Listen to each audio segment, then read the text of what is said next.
Friends எல்லாருக்கும் வணக்கம். So இன்னைக்கு பார்த்தீங்கன்னா இந்த வீடியோவில் வந்து நம்ம ஐபிஎல் ஆக்ஷன் வந்து coming Sunday and Monday 24 and 25 வந்து ஆக்ஷன் நடக்க போகுது. ஸோ அதுக்கான ஒவ்வொரு டீமோட அனாலிசிஸ், ஸோ அவங்களோட அனாலிசிஸ், அவங்க என்னென்ன பிளேயர்ஸ் டார்கெட் பண்ணுறாங்கிற மாதிரி ஒரு ப்ரிவ்யூ வீடியோஸ் வந்து நம்ம போட்டுக்கிட்டு இருக்கோம். ஸோ ஆல்ரெடி நம்ம சிஎஸ்கேக்கு போட்டுருக்கோம். இந்த வீடியோவில் நம்ம மும்பை இந்தியன்ஸ் பற்றி நம்ம பேச போகிறோங்க. ஸோ ஃபஸ்ட் டைம் நம்ம சேனலுக்கு வரீங்கன்னா மறக்காமல் சப்ஸ்கிரைப் பண்ணிக்கோங்க. சப்ஸ்கிரைப் பண்ணிட்டு பக்கத்தில் இருக்க பெல் ஐக்கானை கிளிக் பண்ணிக்கோங்க. தொடர்ந்து நம்ம சேனலை சப்போர்ட் பண்ணுங்கன்னு சொல்லி கேட்டுக்கிறேன். ஸோ மும்பை இந்தியன்ஸை பொறுத்தவரை கிட்டத்தட்ட 5 பிளேயர்ஸை வந்து அவங்க ரீட்டைன் பண்ணியிருக்கிறாங்க. 5மே தங்கமான பிளேயர்ஸுங்க.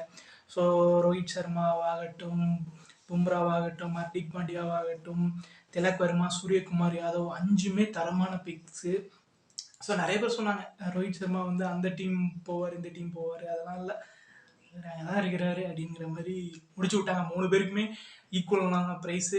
ரோஹித் சர்மா, ஹர்திக் பாண்டியா, சூரியகுமார் யாதவ்னு. ஸோ பும்ராவுக்கு மட்டும் ஒரு 18 கோடி. ஸோ ஏன்னா அவரோட வேல்யூ உங்களுக்கு தெரியும். ஸோ அதனால் அவருக்கு மட்டும் கொஞ்சம் ஹை ப்ரைஸ் கொடுத்து ஸோ 75 கோடிக்கு வந்து 5 வீரர்கள், திலக் வர்மா ப்ளஸ் திலக் வர்மா 75 கொடுத்து 5 வீரர்களை தக்க வச்சிருக்கிறாங்க. இதெல்லாம் திலக் வர்மாலாம் எனக்கு ரொம்ப ஆச்சரியம். ஏன்னா அவர் 8 கோடிக்கு தான் அவரை தக்க வச்சிருந்தாங்க. ஆனால் அவரோட வேல்யூலாம் குறைஞ்சது 15 கோடியாவது போகும். இப்போ இந்த சவுத் ஆஃப்ரிக்கா T20 சீரீஸில் பேக் டு பேக் 2 செஞ்சுரி அடிச்சிருக்கிறாருங்க. ஆக்ஷன்லாம் வந்தாருன்னா ஒரு 15 ஷுவராக 15க்கு மேலே போவார். அந்த மாதிரி ஒரு பிளேயர். பட் இருந்தாலும் ஒரு டீமுக்காக டீம் பிளேயராக இருந்த திலக் வர்மாவுக்கு ஒரு பெரிய சல்யூட்டே நம்ம சொல்லி ஆகணும்.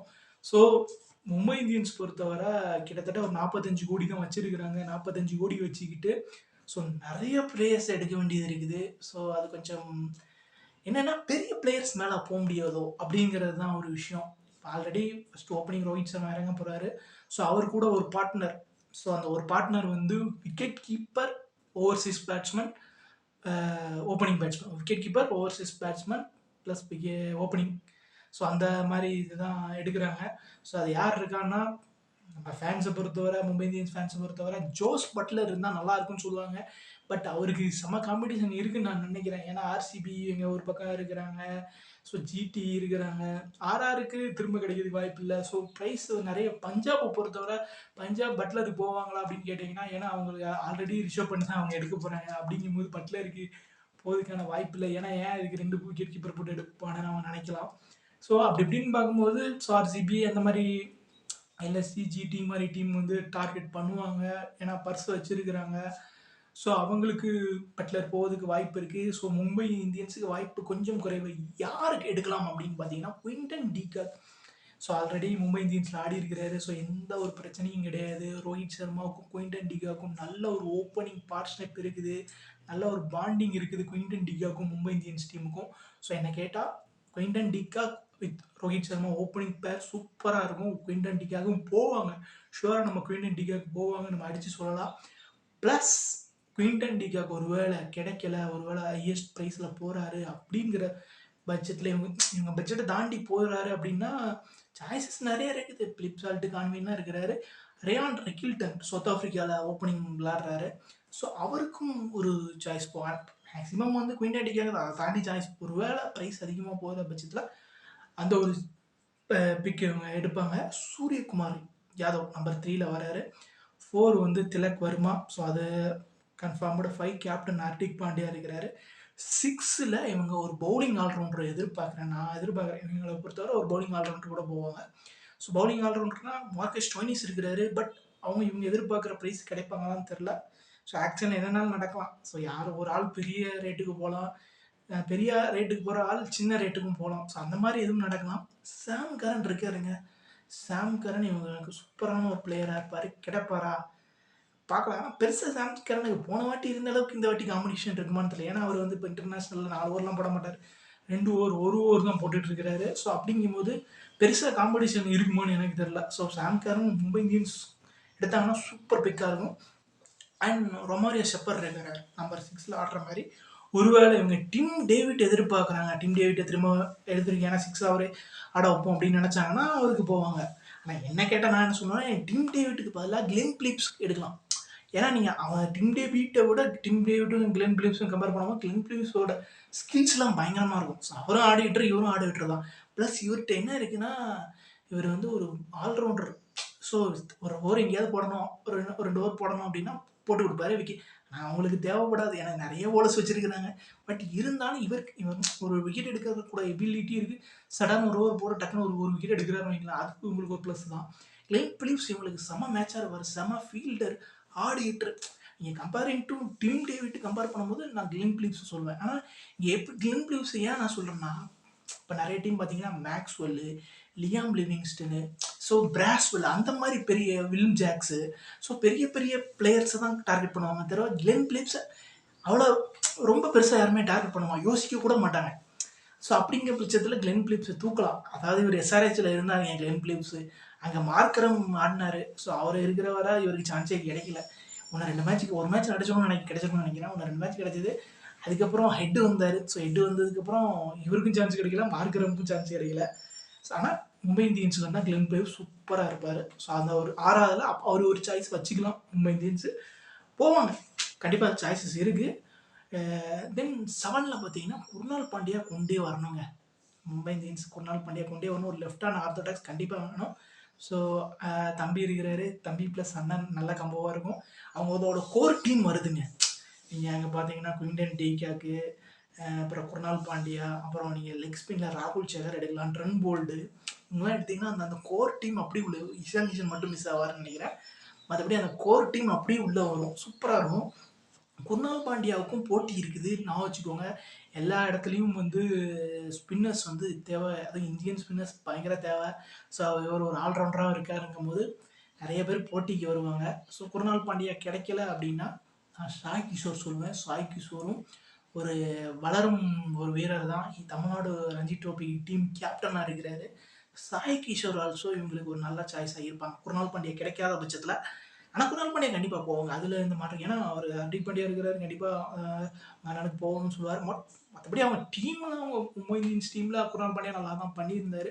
ஸோ அவர் கண்டிப்பாக போகிறதுக்கு வாய்ப்பு இருக்குது. ஒருவேளை இவர் கிடைக்கலன்னா சான்னர் ட்ரை பண்ணலாம், சூப்பர் சாய்ஸாக இருப்பார். ஓவர்சீஸ் ஸ்லாட்டில் சூப்பராக சான்னர் பெஸ்ட்டு சாய்ஸு. ஒருவேளை ஒரு லெக்கி எதிர்பார்க்குறீங்கன்னா அசரங்க இருக்காருங்க, சூப்பர் ஆல்ரவுண்டரு. இப்போ லாஸ்ட்டாக அவர் இன்ஜுரியில் இருந்தார். ஸோ போன இதில் கூட எஸ்ஆர்ஹெச்சில் பேஸில் 2 கோடி தான் போனார். ஸோ அவர் இப்போவும் இன்ஜுரியில் தான் இருக்கார். ஸோ அப்படிங்கும்போது பெருசாக அவருக்கான போட்டி இருக்காதுன்னு தோணுது. முதல்லாம் 14 கோடி 16 கோடி, அதாவது சகலை விட்டுட்டு அசரங்காவுக்கு போனதெல்லாம் ஆர்சிபி கதை உண்டு. ஸோ அப்படிலாம் இருக்காமல் ஒரு கம்மியான ப்ரைஸில் வாங்கலாம். தென் நம்பர் 8ல் பார்த்தீங்கன்னா அஸ்வின் இருக்காரு, வாஷிங்டன் சுந்தர் இருக்கிறாரு, சகல் இருக்கிறார், ராகுல் சகர் இருக்கிறார். ஸோ அஸ்வின் ஆர் வாஷிங்டன் சுந்தர் மும்பை போவாங்களான்னா போக வாய்ப்பு இருக்குது. பட் என்னென்னா என்ன கேட்டால் நான் என்ன சொல்லுவேன்னா, நீங்கள் ஒரு ஆஃப் ஸ்பின் மும்பை இந்தியன்ஸ் பொறுத்தவரை இப்போ ரீசெண்டாக பார்த்தீங்கன்னா ஸ்டார்டிங்கில் ஹர்பஜன் சிங் இருந்தார். பட் ரீசெண்டாக அவங்க வந்து லெக்கி தான் யூஸ் பண்ணுறாங்க. அது நீங்கள் வந்து நம்ம சாவ்லா போன சீசன் சாவ்லா பார்த்துருப்போம். ஸோ அதுக்கு முந்தைய நம்ம ராகுல் சகர், மயங்க் மார்க்கண்டே, ஸோ அப்புறம் முருகன் அஸ்வின்லாம் வச்சு யூஸ் பண்ணியிருக்கிறாங்க. ஸோ அவங்க ஒரு லெக்கி தான் இப்போ எதிர்பார்க்குறவங்களோ அப்படின்னு. லெக்கி எதிர்பார்க்கும்போது உங்களுக்கு வந்து சகல்கிட்ட போகலாம். சகல் ஹை ப்ரைஸ் போனாருன்னா ராகுல் சகர் இருக்கிறாரு. ஸோ ராகுல் சகரும் போனால் மயங்க் மார்க்கண்டே. ஸோ ராகுல் சகர் கூட ரொம்ப போக மாட்டார், மும்பை எடுக்கிறதுக்கு நிறைய வாய்ப்பு இருக்குது. ஆஃப் ஸ்பின்னர் காட்டிலும் இவங்களோட தேவை வந்து ஸ்பின்னரில் பொறுத்தவரை ஒரு லெக்கி, ஒரு லெஃப்ட் ஹேண்ட் ஆர்த்தடாக்ஸ் 2 தான் அவங்க எதிர்பார்ப்பாங்க. லெக்கி கண்டிப்பாக எதிர்பார்ப்பாங்க. எனக்கு தெரிஞ்சு லெக் ஸ்பின்னு, ஒரு லெஃப்ட் ஹேண்ட் ஆர்த்தடாக்ஸ், அதுவும் லெஃப்ட் ஹேண்ட் ஆர்த்தடாக்ஸ் வந்து ஒரு ஆல்ரவுண்டராக இருக்கும். ஸோ அது குர்னால் பாண்டியாவோ, மிச்சல் சார்னரோ, இல்லை சாய் கிஷோரோ இருந்தால் அவங்களுக்கு ரொம்ப பெனிஃபிட்டாக இருக்கும். நம்பர் 9 ட்ரென் போல்டு தாங்க. நிறைய பேர் சொன்னாங்க மிச்சல் ஸ்டார்க் வந்து எடுக்கலாமா அப்படின்னு கேட்டாங்க. மிச்சல் ஸ்டார்க்கு எடுக்கணும்னா இவருக்கு ஒரு 16-17 வரை ஷுவராக மும்பை இந்தியன்ஸ் போவாங்க. அதுக்குள்ளே கிடைச்சா கூட அவங்க எடுக்க பார்ப்பாங்க. ஆனால் அவர் போகிறது 20-22 கிட்ட போவார். ஸோ மிச்சல் ஸ்டார்க் கிடைக்க வாய்ப்பில்லை. ட்ரென் போல்ட்டை ஒரு 11-12க்குள்ளே தூக்கலாம், மும்பை இந்தியன்ஸ் தூக்குவாங்க. Number 10 Bumrah, so set. Number 11ஆவதுல இந்தியன் ஃபாஸ்ட் போலர் நடராஜன் ஆகட்டும், முகேஷ் குமார் ஆகட்டும், சிவம் பாவி, இந்தியன் எக்ஸ்பீரியன்ஸ் ஃபாஸ்ட் போலரை இவங்க வந்து கண்டிப்பாக எடுக்க பார்ப்பாங்க. அதை யாரோ ஒருத்தரையாவது அவங்க தூக்குவாங்க. ஸோ இதுதான் வந்து அவங்களோட 11 பேர் கிட்டத்தட்ட இந்த மாதிரி தான் இருக்கும் அவங்களோட டாப் 11. இதை தாண்டி அவங்க வந்து ஒரு ஆர்டிஎம் வச்சுருக்காங்க. அன்கேப்டு பிளேயர்ஸ் மேலே யூஸ் பண்ணலாம். ஆகாஷ் மத்வால் இருக்கிறாரு, நேகல் வதேரா இருக்கிறாரு, அன்ஷுல் கோமாஜி இருக்கிறாரு. ஸோ இவங்க எல்லாமே திரும்ப எடுத்தாலே மும்பை இந்தியன்ஸ் இன்னும் சூப்பராக இருப்பாங்க. ஸோ இந்த 6 பிளேயரை ஃபில் பண்ணிட்டு மிச்சம் இருக்கிறதெல்லாம் இந்த ஏற்கனவே மும்பை இந்தியன்ஸில் ஆடினவங்களாம் இருக்காங்களா, அவங்களாம் கொஞ்சம் எடுக்கணும். அதில் எல்லாம் திறமையான வீரர்கள் தான். ஏதல் வதேரா ஆகட்டும், ஆகாஷ் மத்வால் ஆகட்டும், அனுஷ் கோம்பூஜி ஆகட்டும். ஸோ அவங்கலாம் ஒரு நல்ல திறமையான வீரர்கள் தான். அவங்கள திரும்ப எடுக்க பார்க்கணும். அது போக இந்த மாதிரி பேக்கப்ஸ் நிறைய எடுக்க வேண்டியது. ஏன்னா நல்லா யோசிச்சுக்கோங்க, ஆடம் சாம்பா. ஸோ அவரும் இப்போ ஒரு வேளை சகல் கிடைக்கல, சகர் கிடைக்கல அப்படின்னா அவரும் அந்த இடத்துல சூப்பராக இருப்பாருங்க. இவங்களால ஓவர்சீஸ் இவங்கள்ட்ட நிறைய இந்தியன் பிளேயர்ஸ் இருக்கிறதுனால இப்போ மற்ற டீம்லாம் எடுத்துக்கோங்க, ஓவர்சீஸ் பேட்டர் இருப்பாங்க, ஓவர்சீஸ் ஆல்ரவுண்டர் இருப்பாங்க, ஓவர்சீஸ் ஃபாஸ்ட் பவுலர் இருப்பார். அப்படிங்கும்போது இன்னொரு spinner, overseas spinner condition base பண்ணிட்டு தான் எடுத்துகிட்டு வருவாங்க.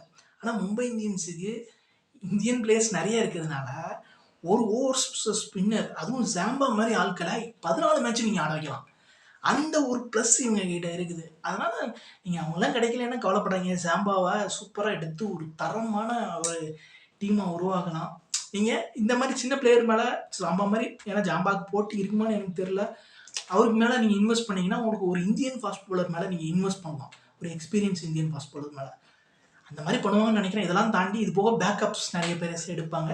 ஸோ இப்படி தாங்க மும்பை இந்தியன்ஸ் ஆக்சன் இருக்க போது. நீங்கள் உங்களோட 11 பிளேயரை மறக்காமல் கீழே வந்து கமெண்ட் பாக்ஸ் பண்ணுவீங்க. ஸோ உங்களை நீங்கள் அந்த பிளேயிங் லெவலில் ஆடக்கூடிய 4 ஓவர்சீஸ் பிளேயர் யாரெல்லாம் நீங்கள் எதிர்பார்க்குறீங்கிறதையும் சொல்லுங்கள். ஸோ இதை தாண்டி நான் ஏதாவது மிஸ் பண்ணியிருந்தாலும் நீங்கள் மறக்காமல் கமெண்ட் பண்ணுங்கள். தொடர்ந்து நம்ம சேனலை சப்ஸ்கிரைப் பண்ணுங்கள். சப்ஸ்கிரைப் பக்கத்தில் இருக்க பெல் ஐக்கன் கிளிக் பண்ணுங்கள். இந்த வீடியோ பிடிச்சா லைக் பண்ணுங்கள். மும்பை இந்தியன்ஸ் ஃபேன்ஸில் இந்த வீடியோவை ஷேர் பண்ணுங்கள். அடுத்த வீடியோவில் உங்களை சந்திக்கிறேன். அதுவரை நன்றி.